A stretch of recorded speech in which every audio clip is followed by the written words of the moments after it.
Good day, ladies and gentlemen.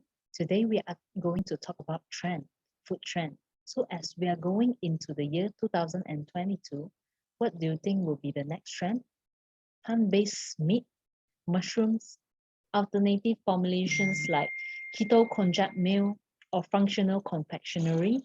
So as you can see, what I mentioned above are all relating to healthy eating.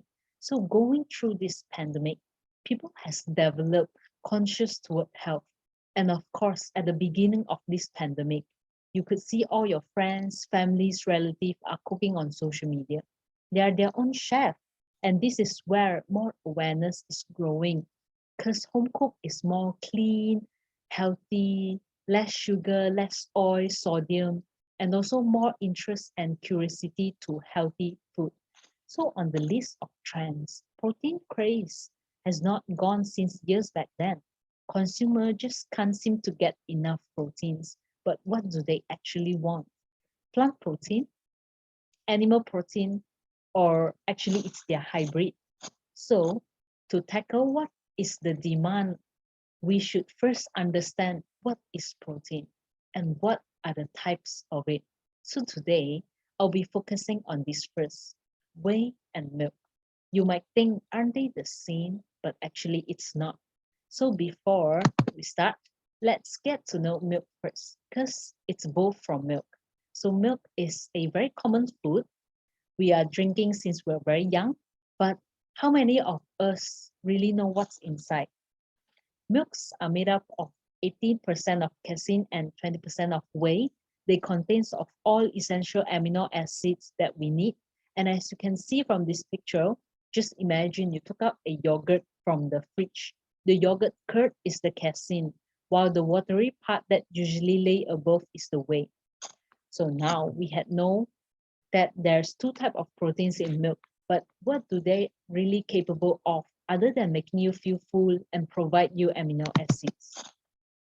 Whey mostly targeting on the immunity side. It contains of active proteins which we call immunoglobulins, and some example of it would be glycomacropeptides, lactobumin, lactoferrins that boost our immunity, while the direct peptide pepsins of the active proteins act as a antiviral agents as well.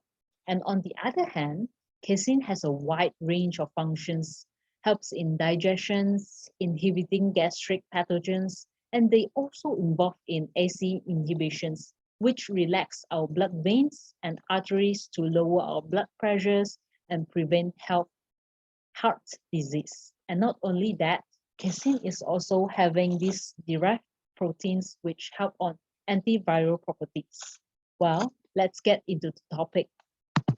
Milk protein isolate. This is a less well-known than whey, soy protein, pea protein, but it does have its unique selling point. So this isolate is having the same ratios as milk, but there's one thing that's different is that most of the lactose is removed. So it could actually be accepted by most of the lactose intolerance patients. And talking about its USP, it is a slow-acting proteins which take times to digest, so it provides a very long-term satiety. This is rather good in controlling your hunger and craving for weight control.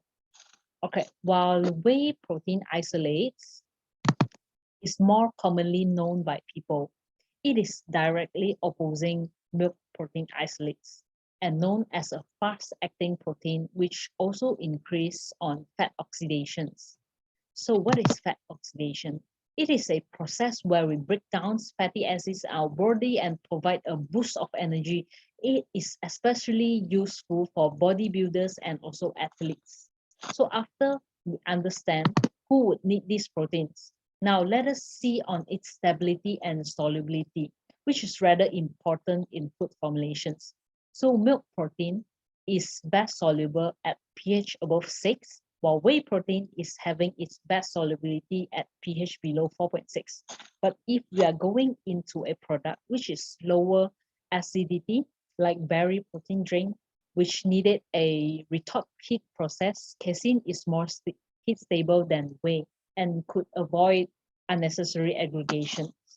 And also you might want to compare with other proteins. So I have here some extra informations of soy protein and pea protein.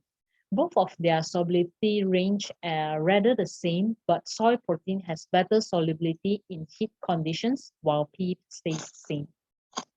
Right, it might be hard to picture on how the formulation should go. So let's look at some market products. As you can see, their USP are more about long-term and short-term satiety. These are some example of it. All right, this is all from me. I hope you have a clearer directions and understanding toward these proteins. Thank you for listening.